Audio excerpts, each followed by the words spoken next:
الحمد لله رب العالمين، والصلاة والسلام على أشرف الأنبياء والمرسلين نبينا محمد وعلى آله وصحبه أجمعين.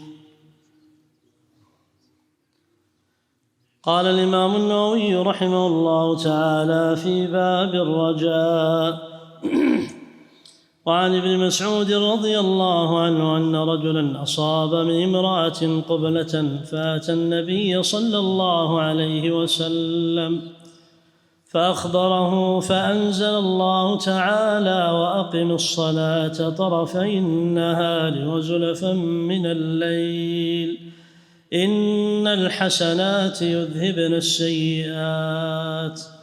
فقال رجل: ألي هذا يا رسول الله؟ فقال الرجل: ألي هذا يا رسول الله؟ قال: لجميع أمتي كلهم. متفق عليه. وعن أنس رضي الله عنه قال: جاء رجل إلى النبي صلى الله عليه وسلم فقال: يا رسول الله، أصبت حدا فأقمه علي. وحضرت الصلاة فصلى مع رسول الله صلى الله عليه وسلم، فلما قضى الصلاة قال: يا رسول الله، إني أصبت حدا فأقم في كتاب الله. قال: هل حضرت معنا الصلاة؟ قال: نعم. قال: قد غفر لك. متفق عليه. وقوله أصبت حدا معناه معصية توجب التعزير، وليس المراد الحد الشرعي الحقيقي كحد الزنا والخمر، فإن هذه الحدود لا تسقط بالصلاة ولا يجوز للإمام تركها.